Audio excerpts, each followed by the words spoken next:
ছাত্র জনতা বামেদের মিছিল হলো, সেই মিছিলে যখন বিশৃঙ্খলা হলো তখন বাম নেতৃত্ব বললেন যে তারা বহিরাগত, তারা ঢুকে এই বিশৃঙ্খলা করেছে। অথচ দেখা যাচ্ছে পুলিশ যাদেরকে গ্রেপ্তার করলো তাদের জামিনের পর বামেদের তরুণ ব্রিগেড উচ্ছ্বাসে ভাসছে। তার মানে কি? তার কারণ সেদিন তো বামেরা বলেছিল যে এই যারা ঢুকে পড়েছিল তাদের দ্বারা বামেরা আহত হয়েছে।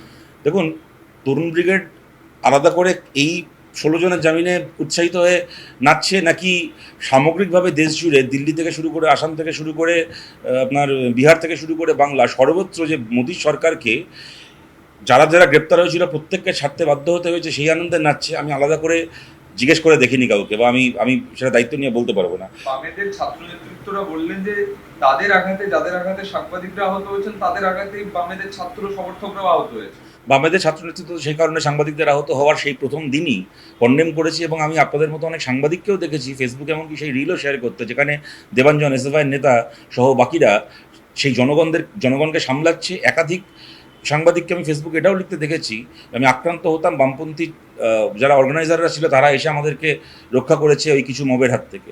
সুতরাং এই ভূমিকার কথা তো আপনাদের লেখা থেকে, আপনাদের মুখ থেকেই জেনেছি।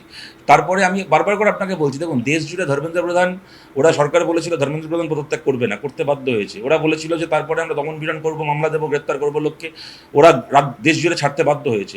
এখন যারা লড়াইটা করেছে তাদের মধ্যে উৎসাহ থাকবে, উচ্ছ্বাস থাকবে। এবার আপনি যদি কাউকে দেখে বলেন যে তোমার জিতে গেছো, বাড়ি চলে যাও, উচ্ছ্বাস কেন করছো, আপনাদের সেই পরামর্শকে সবিনয় প্রত্যাখ্যান করেই এই লড়াইটা যারা জিতেছে তাদের মধ্যে উচ্ছ্বাস থাকবে। আমি তো দেখলাম যে কেউ কেউ আবার ওই কক্রোচ জনতা পার্টির যারা অর্গানাইজার, তাদের কোন হোটেলে তারা এরপরে পার্টি করছিল, নাচছিল, তার ভিডিও পোস্ট করে লিখছেন যে কেন এরা নাচছে, কেন এরা সেলিব্রেট করছে, কেন এটা পার্টি করছে। আমি বলছি এটাই জেনজি, এটাই মিলেনিয়াল, এটাই হচ্ছে আজকের প্রজন্ম।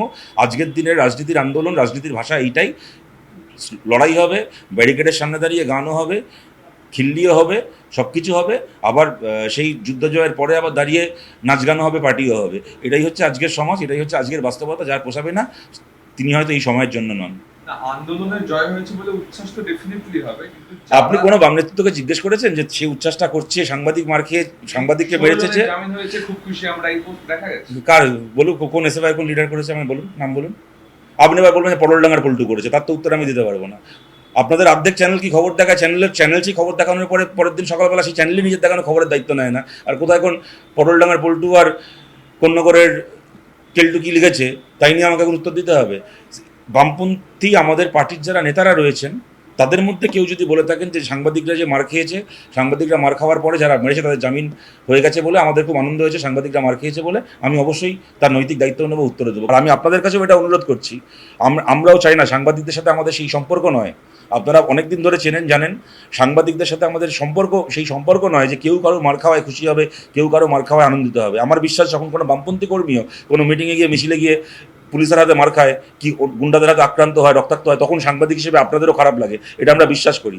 তাই আপনাদের কাছেও, এই সাংবাদিক বন্ধুদের কাছেও আবেদন করছি, আমাদেরও খারাপ লাগে যখন দেখি কোনো স্বনামধন্য সাংবাদিক, হ্যাঁ, যিনি কোনো চ্যানেলে যোগ দিলে সেই চ্যানেলটাই উঠে যায়, তিনি আবার ফেসবুকে পোস্ট করেন সব দোষ ব্রাত্যদার গাড়ির চালকে, সেদিন গাড়িটা চালিয়ে দিলেই ভালো হতো।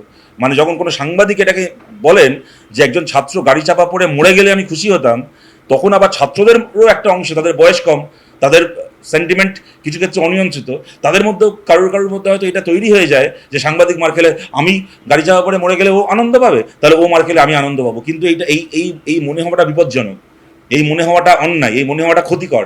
আমরা চাই না কোনো একজন ছাত্রের মধ্যে, এটা আমি কোনো ব্যঙ্গও করছি না, বিদ্রুপও করছি না, আমি কোনো পাল্টা প্রত্যাঘাত করছি না, আমি আবেদন করছি, ভেবে দেখার জন্য অনুরোধ করছি আপনাদেরকে। তাই যেন কখনো আমাদের একে অপরের সঙ্গে সম্পর্কটা এমন জায়গায় চলে না যায় যে আমরা কেউ কারো আক্রান্ত হওয়ায় খুশি হব।